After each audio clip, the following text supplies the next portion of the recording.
우리 이제 37조 마지막 이제 최후 심판입니다. 오늘하고 다음 주 두 번에 나누어서 같이 공부하도록 하겠습니다. 우리 같이 한번 읽어볼까요? 마지막으로 우리는 하나님의 말씀에 따라 주님께서 정하셨지만 모든 피조물에게 알려지지 않은 그때가 이르고 선택받은 자들의 수가 찰 때 우리 주 예수 그리스도께서 큰 영광과 위엄으로 승천하신 것처럼 육신으로 그리고 눈에 보이게 하늘로부터 오실 것이라고 믿습니다. 그리스도께서는 당신 자신을 산 사람들과 죽은 사람들의 심판주로 선언하시고 옛 세상을 정결하게 하기 위해서 이 옛 세상을 불태우실 것입니다.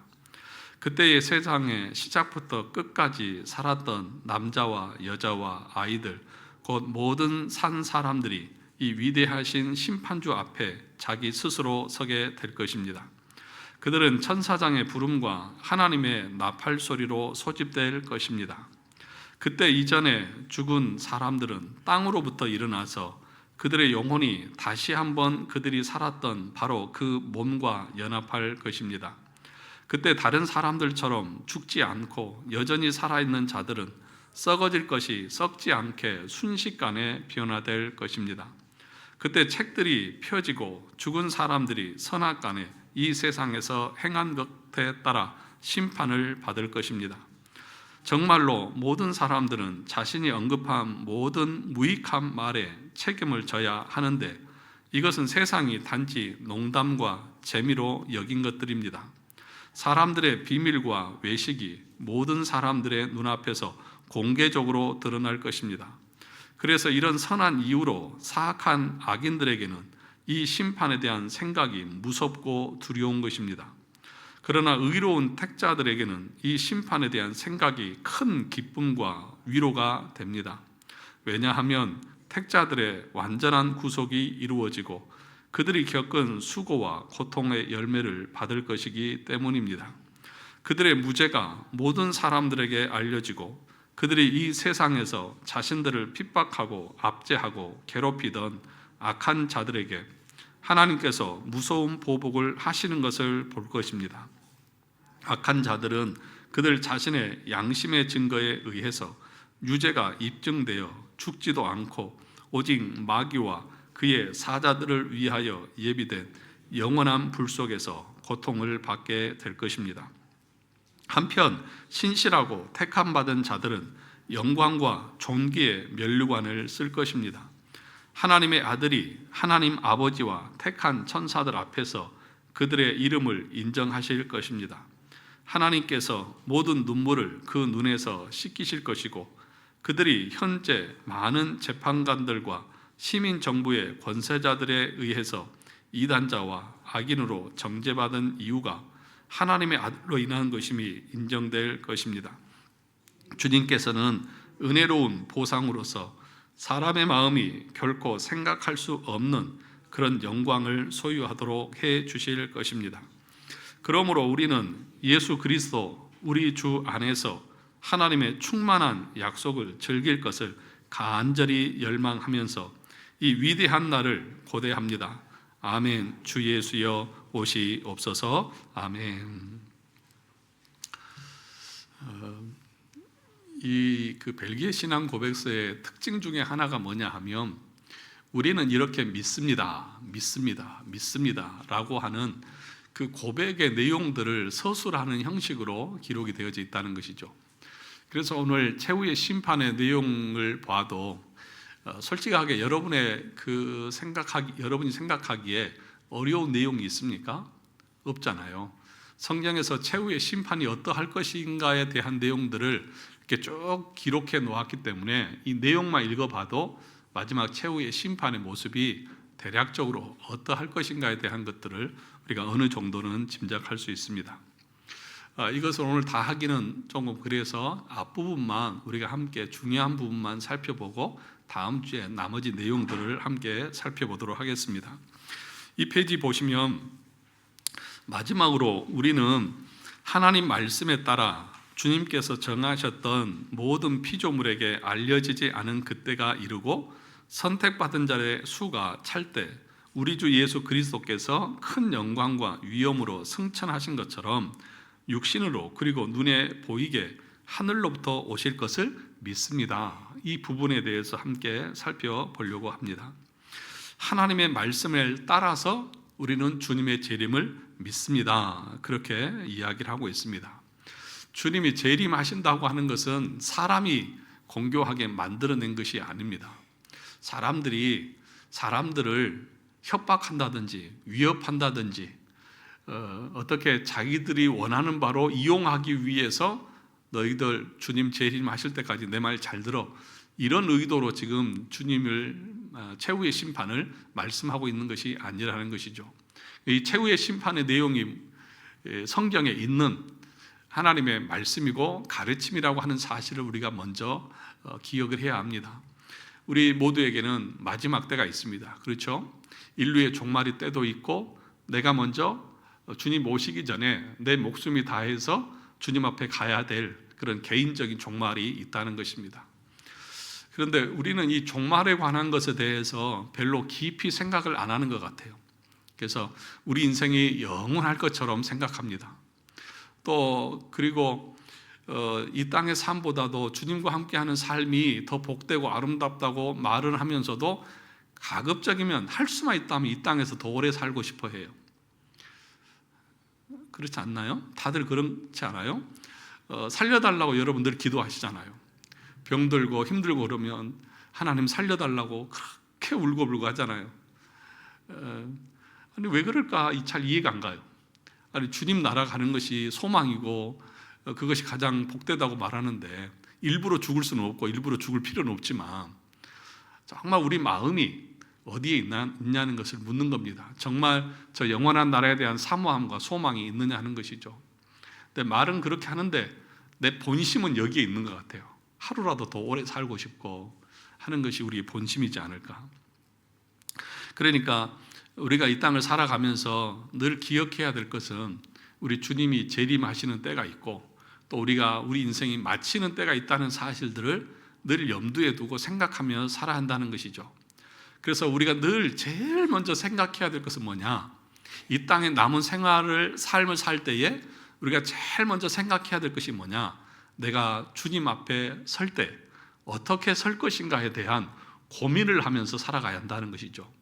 내가 지금 이 상태, 이 모습으로 주님 앞에 최후의 심판대 앞에 설 때에 나는 괜찮을까? 라고 하는 그 고민 가운데에서 우리의 삶을 살아가야 한다는 것이죠. 첫 번째가 뭐냐 하면 그 밑에 보시면 주님의 재림의 때를 우리가 알 수 있어요, 없어요? 알 수 없다, 그렇게 말합니다. 여기 제일 첫 번째 줄에 그 신앙 고백서 제일 첫 번째 보면 마지막으로 우리는 하나님의 말씀에 따라 주님께서 정하셨어요. 언젠지는 모르지만 그날이 있습니다. 정해진 때가 있습니다. 그런데 모든 피조물에게 알려지지 않은 그때가 이르고 모든 피조물에게 알려지지 않은 때, 그러니까 이 피조물 중에 누구든지 그 마지막 때가 언젠지를 알 수 있는 사람이 있다는 거예요, 없다는 거예요? 없다는 거잖아요.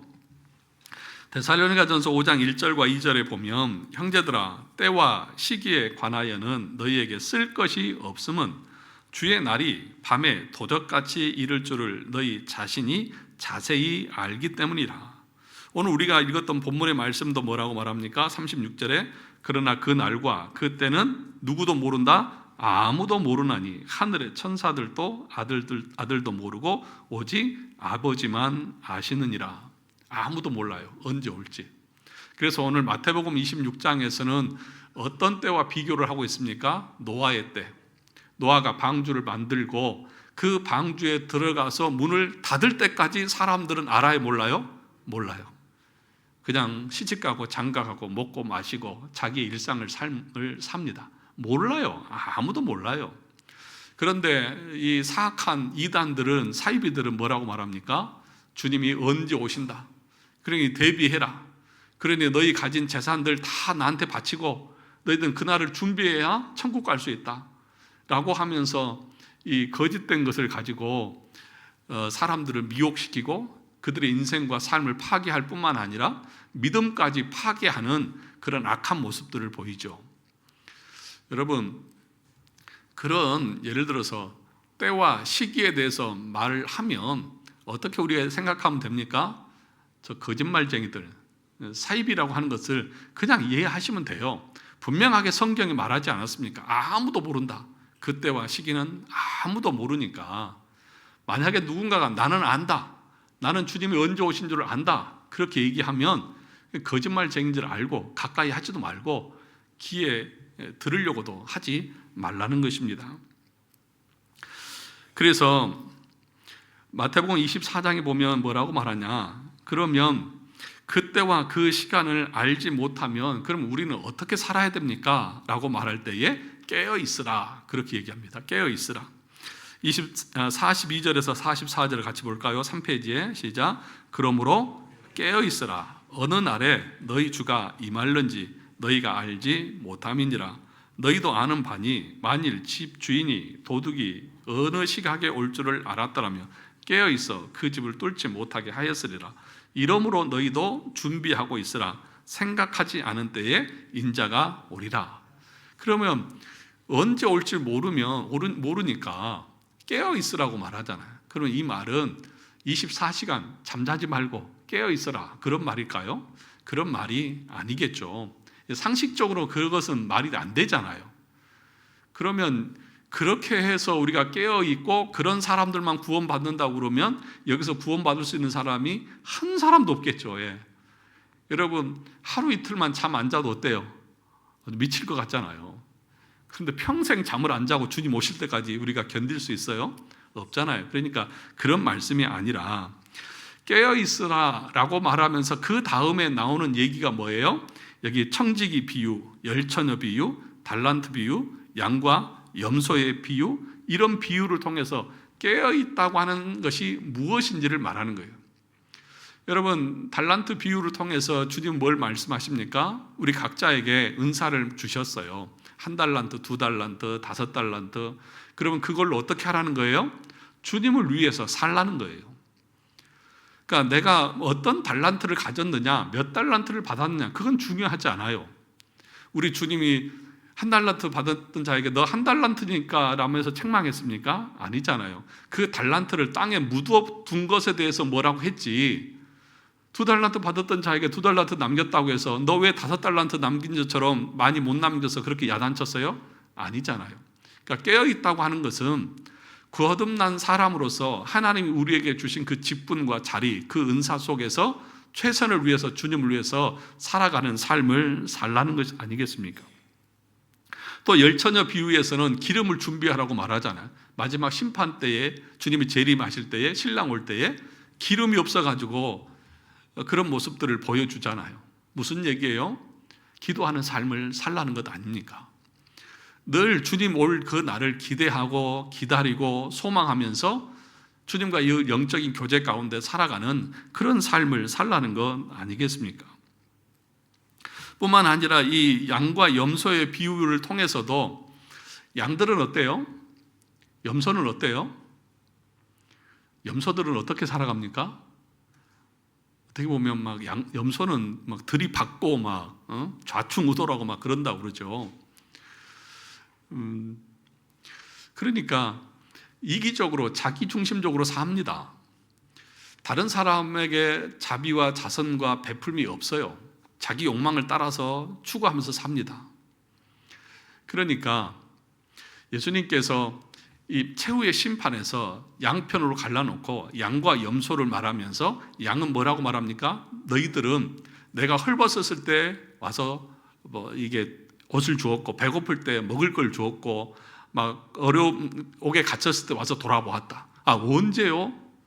또 염소에 있는 사람도 뭐라고 말합니까? 내가 배고프고 헐벗고 갇혔을 때 너희들 나를 돌아보지도 않았다. 무슨 얘기인 거예요? 언제 주님이 옥에 갇히고 배고프 헐벗었어요? 이 소자에게 하지 않은 것이 내게 하지 않은 것이고 이 소자에게 한 것이 곧 내게 한 것이다. 그리스도인다운 그 삶의 모습들을 우리에게 말씀하고 있는 것 아니겠습니까? 그것이 깨어있는 삶이고 그런 삶을 사는 것이 충성된 지혜로운 삶이라는 것이죠. 그러니까 우리 각자에게 믿음을 향한 하나님이 주신 그 말씀의 교훈들이 우리 가운데 있지 않습니까?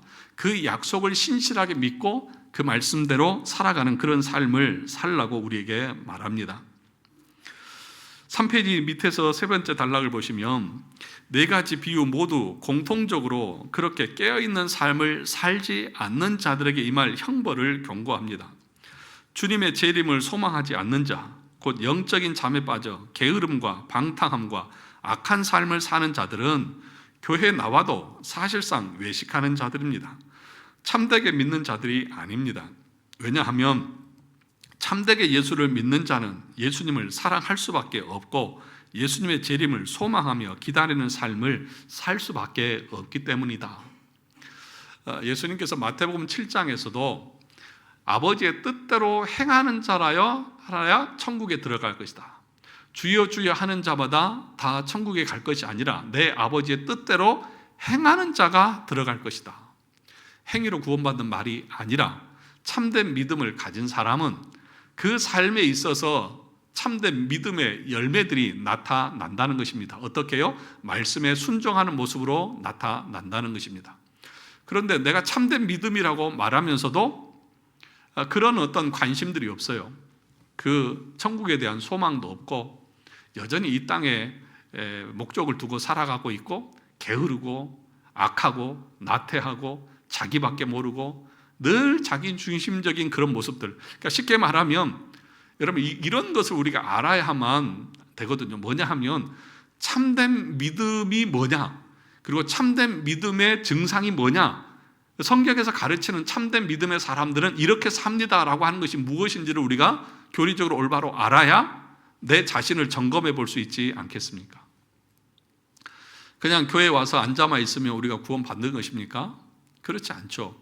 오늘 우리 청년들하고 그 철로 역정을 공부하는데 이제 거의 다 이제 1년 동안 다 공부하고 거의 마무리인데 오늘 그 신앙의 무지에 대해서 이렇게 공부를 했거든요.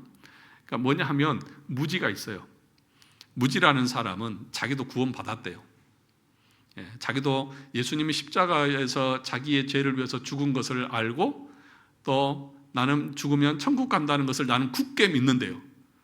그런데 그 사람을 가리켜서 그는 무지한 자다. 너는 너 나름대로 환상에 빠진 자다. 자기만의 환상에 빠져 있다라고 말하면서 너는 천국 갈 수 없다. 그렇게 말합니다. 아니 그런데 그런 내용을 이렇게 여러분 읽어보시면 우리의 신앙관하고 똑같아요. 우리가 말하는 거하고 똑같아요. 그럼 우리 모두 다 천국 못 간다는 얘기인가? 무슨 얘기냐 하면 성경의 교훈한 도리를 따라서 내 신앙을 점검하지 않는 거예요. 그러니까 내 주관적인 신앙으로 판단하는 거예요.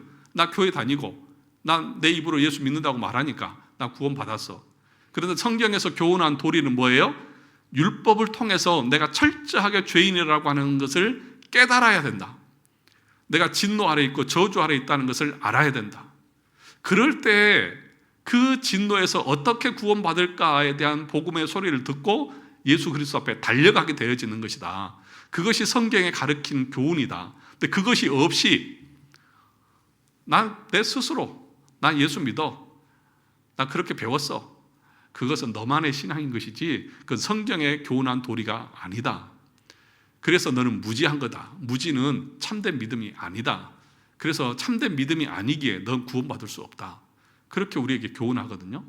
그래서 정말 성경에서 우리에게 교훈한 도리가 무엇인지를 알고 그 가르침대로 우리가 신앙생활 하는 것이 하나님이 인정하시는 것이지, 믿음이라고 하는 것이 단순히 맹목적으로 내가 믿습니다, 내 생각으로 나는 믿음의 사람이다, 그런다고 해서 믿는 것이 아니라는 것을 우리가 알아야 한다는 것입니다.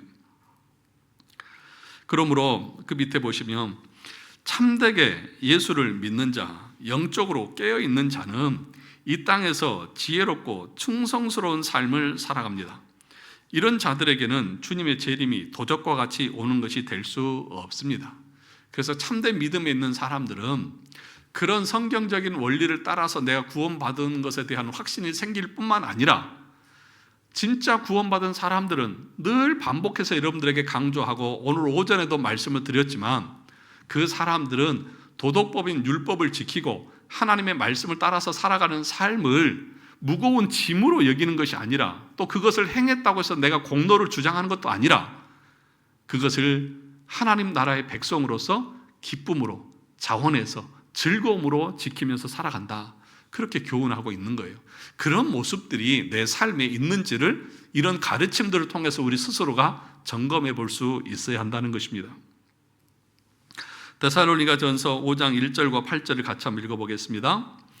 형제들아, 때와 시기에 관하여는 너희에게 쓸 것이 없음은 주의 날이 밤에 도적같이 이를 줄을 너희 자신이 자세히 알기 때문이라. 그들이 평안하다 안전하다 할 그때에 임신한 여자에게 해산한 고통이 이름과 같이 멸망이 갑자기 그들에게 이르리니 결코 피하지 못하리라. 형제들아, 너희는 어둠에 있지 아니하매 그 날이 도둑같이 너희에게 임하지 못하리니 너희는 다 빛의 아들이요 낮의 아들이라. 우리가 밤이나 어둠에 속하지 아니하나니 그러므로 우리는 다른 이들과 같이 뭐 하지 말고 자지 말고 오직 깨어 정신을 차릴지라. 자는 자들은 밤에 자고 취하는 자들은 밤에 취하되 우리는 낮에 속하였으니 정신을 차리고 믿음과 사랑에 호심경을 붙이고 구원의 소망에 투구를 쓰자.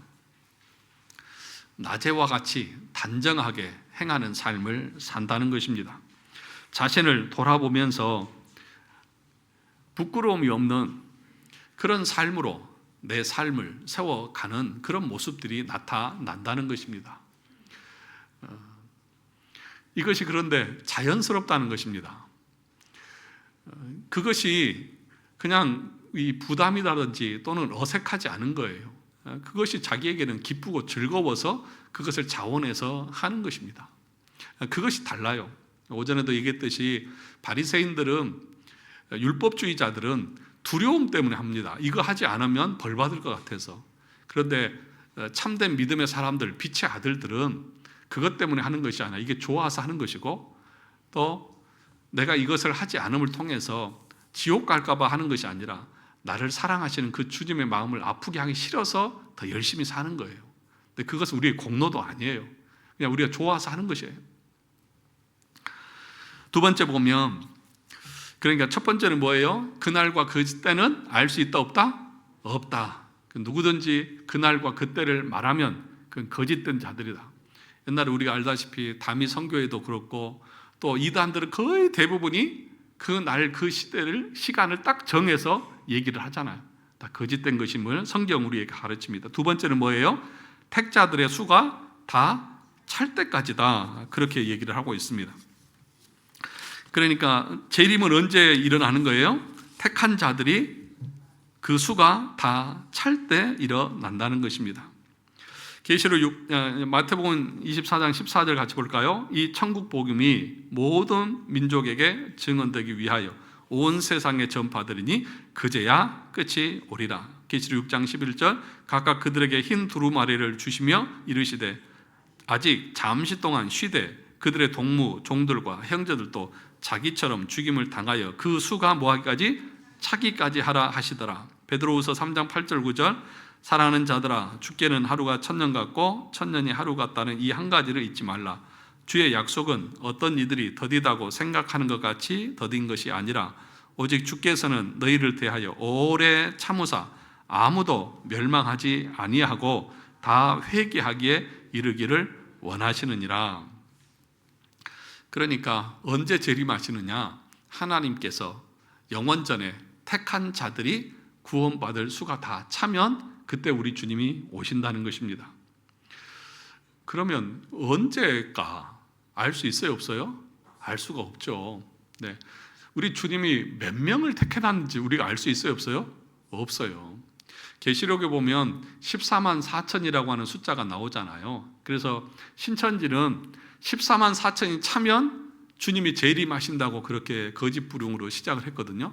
근데 지금 신천지가 부흥을 해가지고 14만 4천을 넘은 지가 한참 됐어요. 그러니까 14만 4천이라고 하는 계시록의 그 말은 문자적인 숫자를 말하는 것이 아니라 상징적인 것입니다. 신약의 12지파, 구약의 12지파, 신약의 12사도, 그럼 144에 천을 곱한 거예요. 많다는 의미에서 천인 거예요. 그래서 14만 4천이라고 말하는 것입니다. 그러니까 그건 상징적인 수예요. 하나님 택한 수. 그런데 신천지는 어떻게 해석하는 거예요? 숫자, 문자적으로 14만 4천 명. 그 주님 왜 안 오시지?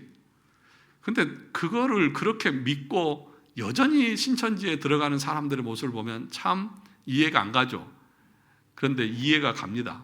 왜냐하면 어둠 가운데 있는 자들이기 때문에, 빛이 없기 때문에 그 소경을 인도하는 대로 따라가는 거예요. 자, 여기 또 본문의 말씀을 보면 어떤 사람들은 베드로후서 3장 8절과 9절에 보면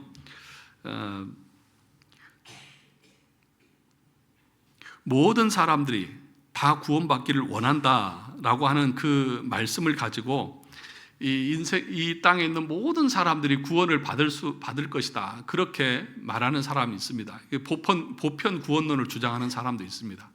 그런데 디모데서에서 보면 하나님은 모든 사람들이 구원받기를 원한다고 하는 그 말씀의 의미는 택함 받은 자들 모두를 말하는 것이지 인류 모두를 말하는 것이 아닙니다. 그렇죠? 그러니까 이 땅에 있는 모든 사람들이 다 구원받기를 원한다, 그렇게 해석하면 안 되고, 하나님이 창세전에 택하 자들, 그 모든 사람들이 하나님은 구원받기를 지금 기다리고 계시다는 사실을 우리가 기억해야 합니다. 그러면 언제 그 수가 찰지 모르니까 그러면 우리는 그냥 이렇게 두 손 놓고 하나님이 하실 때까지 그냥 기다리면 되나요? 아니죠. 정말 우리가 주님 오실 날을 기대하고 소망한다고 하면, 또 하나님께서 교회를 통해서 복음을 증거되기를 원하시기 때문에 우리는 할 수 있는 대로 힘을 다해서 세계 선교와 또 복음을 전하고 영혼 구원하는 일을 계속해서 해야 할 것입니다. 그래서 밑에서 두 번째 보시면 4페이지에 그리고 전 세계 선교사를 파송하여 땅끝까지 이르러 증인의 삶을 살아야 하는 것입니다. 이 땅의 모든 교회가 그렇게 열심히 전도하고 가르쳐서 택한 사람들을 다 모으고 그들이 다 회심하게 되면 그때가 바로 세상 끝인 것이고, 그때 주님이 재림하시는 것입니다. 그리고 이 관점과 관련해서 우리가 또한 조심해야 할 것은 미전도 종족들이 아직 적지 않게 남아있다는 것을 확인한 후에 아직 오시려면 멀었네 라는 생각을 하여 주님의 재림의 임박성을 잊어버리는 것입니다. 결코 그럴 수 없습니다. 오히려 성도는 항상 주님의 재림이 아주 임박했다는 의식 속에서 살아야 합니다. 성경이 그것을 증거합니다. 예수님께서는 자신의 재림을 약속하시면서 재림 전에 있을 징조에 대해서 말씀하셨는데, 그 말씀하신 징조들이 사실은 주님의 초림서부터 재림 때까지 항상 있는 일들입니다.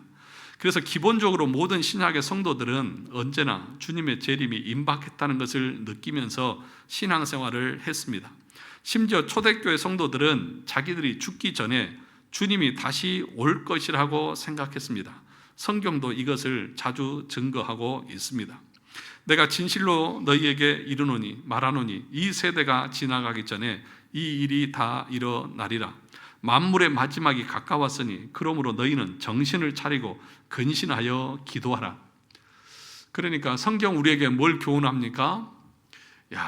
지금 보니까 저 아프리카나 미개한 지역들에 보면은 복음을 듣지 못한 사람들이 수도 없이 많으니까 아직 오려면 멀었다, 그렇게 생각하지 말라는 거예요. 왜냐?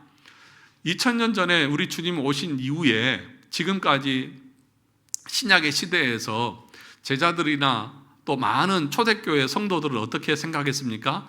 주님이 곧 오실 것처럼 그런 믿음과 소망 가운데 아멘 주 예수여 어서 오시옵소서라고 하는 그런 종말론적인 사상을 가지고 살았다는 거죠. 그런데 어떻게 보면 시간은 지금 2000년이 흘렀는데 우리는 오히려 그 종말에 대한 긴장감들이 더 느슨해졌어요. 그 당시 사람들은 오히려 종말이, 주님의 재림이 당장 임할 것처럼 그런 마음 가지고 긴박한 삶을 살았는데, 오히려 2000년이 지난 우리 가운데 뭐라고 말합니까? 아니 2000년이 지났는데도 주님 안 오셨는데 아직 멀었어. 그러면서 우리 마음이 넉넉하잖아요. 그런데 여기 있는 말씀, 앞에서 우리가 봤던 말씀, 베드로후서 3장 8절에 있는 말씀, 사랑하는 자들아 하루가 천년 같고 천년이 하루 같다는 이 한 가지를 잊지 말라. 이 말씀의 의미가 뭐라고 했습니까? 우리 주님은 시간 속에 존재하는 분이 아니라는 얘기를 하고 있다는 거죠. 그렇죠? 시간의 그 제재를 받는 분이 아니에요. 하나님은 영이시고 시간을 창조하신 분이기 때문에 시간의 너머에 계세요. 그러니까 시간의 통제나 지배를 받지 않으세요. 그래서 하나님은 늘 현재입니다. 시간은 어때요? 멈출 수 있어요? 없어요? 멈추지 않잖아요. 그래서 우리에게 있어서 엄밀하게 말하면 현재는 없어요. 과거와 미래밖에 없어요. 왜요? 시간이 흘러가니까. 멈춰 있어야 현재죠. 그런데 우리 주님은 시간의 제약을 받지 않기 때문에 늘 현재인 거예요. 그러니까 하루가 천년이고 천년이 하루 같다, 이 말은 시간의 제재를 받는 분이 아니다. 그렇기 때문에 시간으로 너희들이 임박할 그 재림을 생각하고 계산하지 말라는 거예요. 우리 주님은 당장이라도 임하실 수 있는 거예요.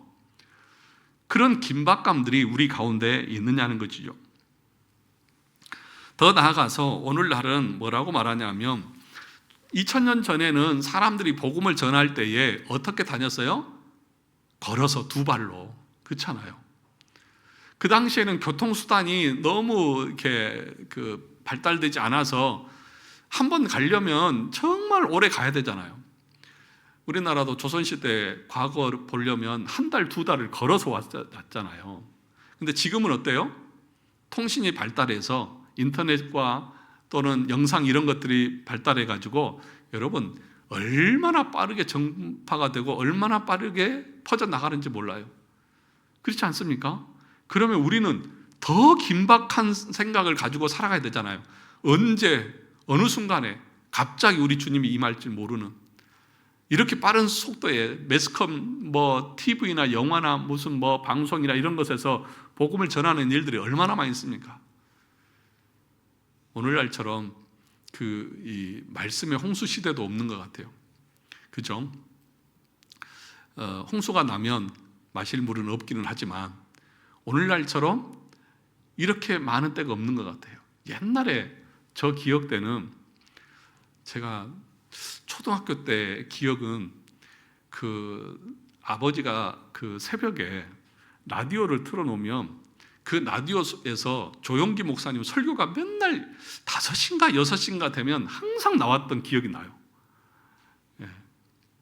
그때는 그거밖에 없었잖아요. 거의 라디오. 그런데 지금은 어때요?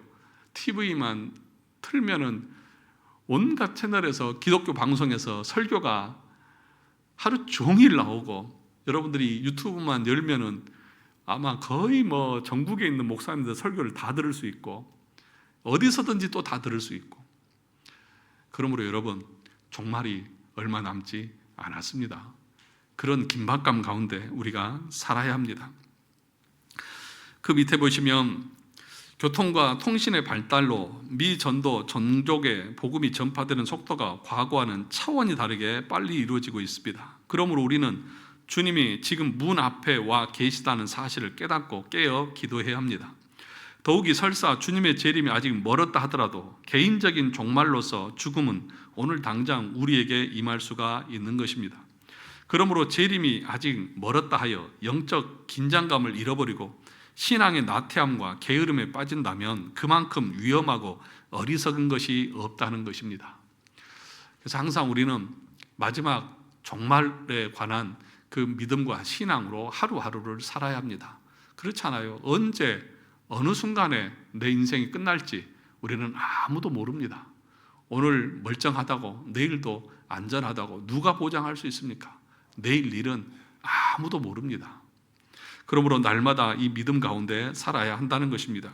마지막 세 번째는 뭡니까? 물리적이고 인격적이고 가시적으로 임하신다.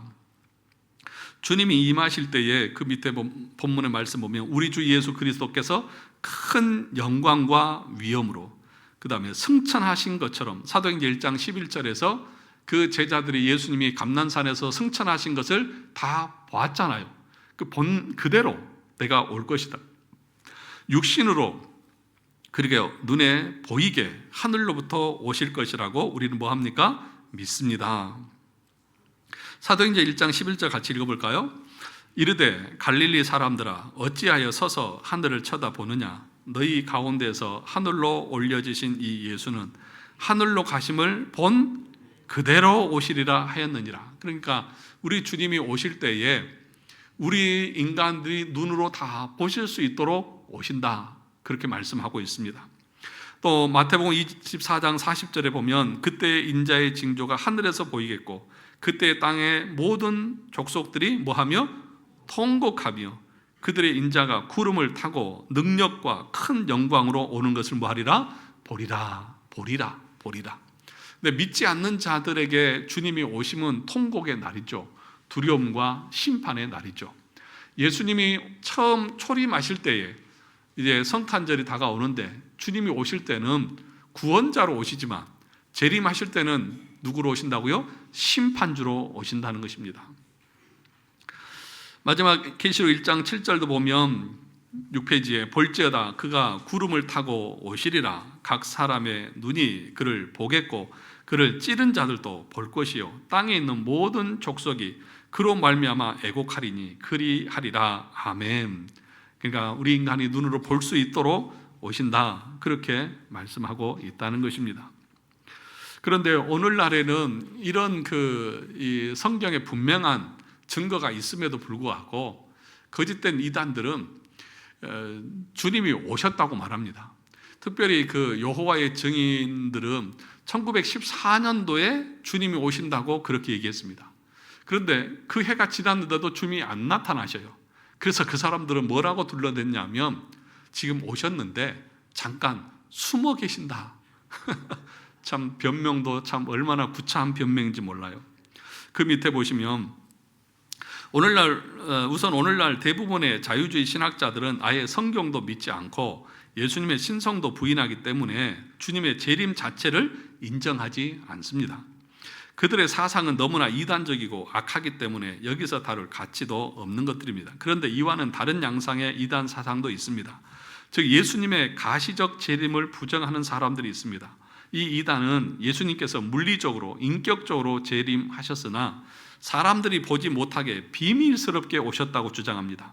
이런 주장은 주로 이단 사이비에서 많이 나타납니다. 예전에 여호와의 증인 사람들이 1914년에 그리스도께서 권능으로 임하실 것이라고 주장했는데 그날이 지나도 아무 일이 없자 그들은 예수님께서 비밀리에 임하셔서 숨어 계신다고 주장했습니다. 그런 식으로 적지 않은 사이비 종교에서 자신의 교주가 재림하신 그리스도라고 하면서 받들어 모시는 그런 이단 사이비들이 지금도 한국에도 너무나 많이 있다는 것입니다. 그러니까 우리는 뭘 믿는 거예요? 우리는 우리 주님이 언젠지를 모르지만 우리 눈으로 다 보도록 올 것이다.